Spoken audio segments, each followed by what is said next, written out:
현재 일본 경제가 해가 갈수록 심각한 재정난을 겪으며 각종 극대화된 예산 비리와 더불어 이제는 국가 공식기관들까지 급속도로 무너져 내리며 파산하고 마는 매우 황당하고도 어처구니 없는 상황이 시작되고 있습니다. 더욱 상황이 심각할 수밖에 없는 것은 일본의 공무원 부처 기관인 소방청에서마저 매우 충격적인 예산 비리가 밝혀지며 일본 전체 소방관들 중 무려 70%의 인원들이 약 1년 전부터 제대로 된 월급이 지급되지 않았다는 점과 심지어 지방 편제로 이루어진 일본 각 지역의 소방대들은 소방본부와 지자체로부터 아무런 예산을 지원받지 못해 방화복조차 구입할 돈이 없는 상황에 처하자 자체적인 파산 상태에 들어가며 일부 소방관들을 강제 해고하는 어이없는 상황이 시작되고 있기 때문입니다. 그런데 매우 어처구니가 없는 것은 이처럼 일본 정부의 예산 비리로 제대로 된 월급을 지급받지 못한 엄청난 규모의 일본 소방대원들이 생존을 위해 몰래 부업을 하며 부족한 월급을 충당하고 생활비를 마련하기 위한 부가적인 수익 활동을 하고 있었다는 것이 밝혀지자 일본 소방본부는 자신들의 예산 관리 능력 부족과 각종 비리로 소방대원들의 월급이 무단으로 누락된 것은 전혀 해명하지 않으며 이러한 인원 모두를 그저 강제 해고시키는 황당한 상황이 시작되고 있는 것입니다. 그럼 자세한 내용 살펴보도록 하겠습니다. 지난 3일 일본 도야마현의 동부소방조합은 무려 약 500여 명의 소방관들을 강제 해고시키겠다는 매우 황당한 공식 발표를 전하며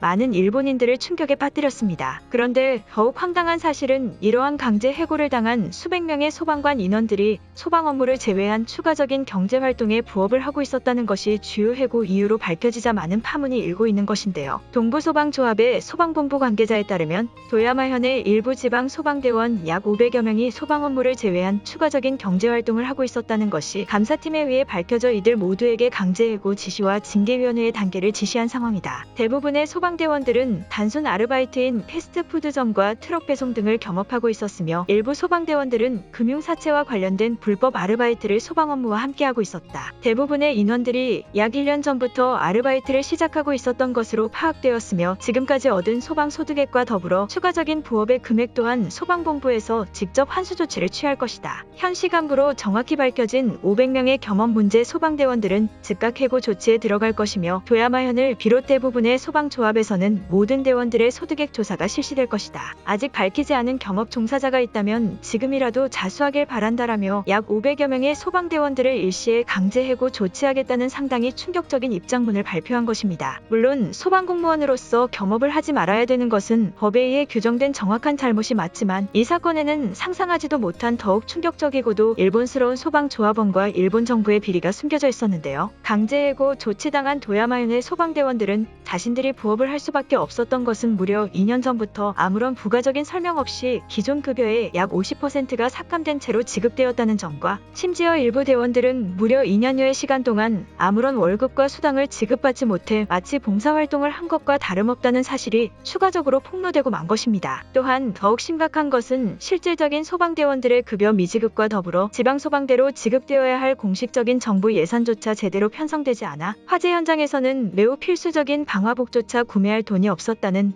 매우 충격적인 소방예산 비리마저 밝혀지고 만 것입니다. 실제 동부소방조합으로부터 강제 해고를 당했다는 일부 소방대원들에 따르면 공무원직에 있으며 부가적인 수익활동을 한 것은 잘못된 것이라고 생각한다. 하지만 현재 해고당한 500명의 모든 소방대원들은 약 1년 9개월 전부터 제대로 된 급여를 지급받지 못했기에 벌어진 일이다. 대부분의 소방대원들은 원래의 급여보다 무려 50% 정도 줄어든 급여가 매월 지급되었으나 이것에 대해 소방본부와 지자체는 아무런 추가적인 설명조차 없었으며 심지어 일부 인원들은 약 1년여에 달하는 기간 동안 단일원의 급여도 지급받지 못했다는 사실이 대원들끼리의 세부 조사 중 밝혀진 문제점이다. 당연히 아무런 생활비가 없으니 살아남기 위해 그리고 생존하기 위해 우리들은 추가적인 수익활동을 할 수밖에 없었던 것이라고 생각한다. 공무직의 특성상 내부의 문제점이나 안건들을 제대로 건의할 수 없는 분위기이기에 2년여의 시간 동안 그 어떤 대원도 이것을 문제 삼지 않은 것 또한 심각한 문제이다라며 무려 2년의 기간 동안 소방대원으로서 공무직을 수행했음에도 소방본부와 지자체로부터 합당한 급여를 아예 지급받지 못했다는 사실을 폭로하며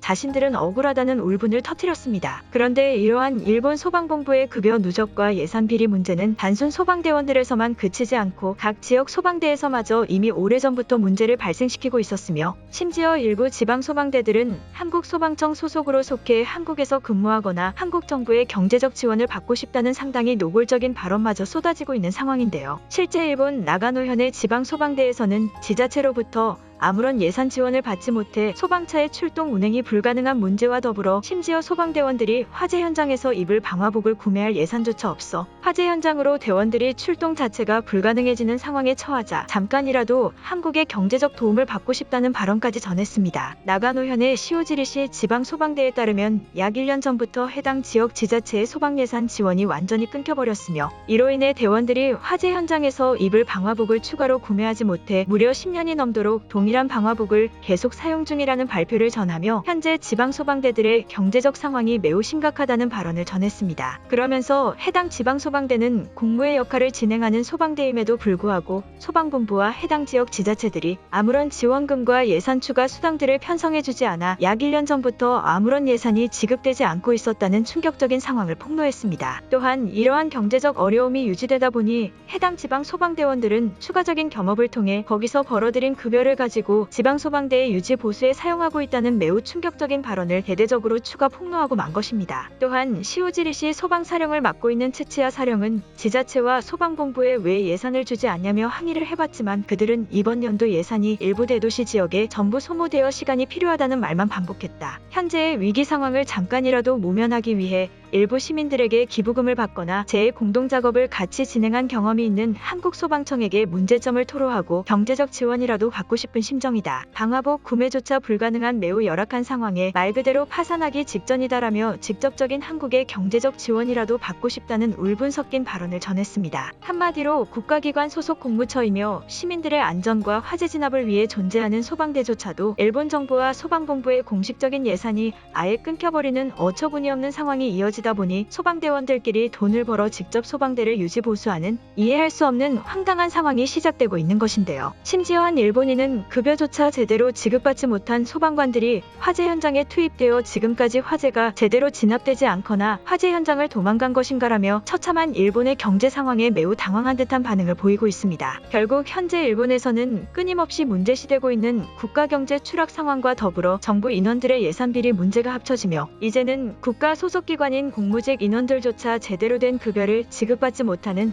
황당한 국가파멸 후진국의 상황이 시작되고 있는 것입니다. 하지만 일본은 지난 수십 년 동안 한국의 정당한 지원과 도움을 온전히 받고도 자신들은 한국의 도움을 요청하지 않았다는 언론 플레이를 하며 이중적이고도 비열한 태도를 취해왔던 일본이기에 끝내 오늘날에 이르러서야 자신들 스스로 큰 화를 자초하며 몰락의 길로 빠져든 것으로 보입니다. 아무쪼록 우리 한국 또한 일본의 이중적인 태도를 똑똑히 기억하며 절대 그들에게는 어떠한 도움도 주지 말아야 함을 지속적으로 떠올리며 그들의 몰락을 있는 그대로 바라봐야만 될 것으로 보입니다. 오늘의 영상은 여기까지입니다. 진심으로 고개 숙이며 좋아요와 구독 부탁드리며 행복한 하루 되시길 기원하겠습니다. 시청해주셔서 감사합니다.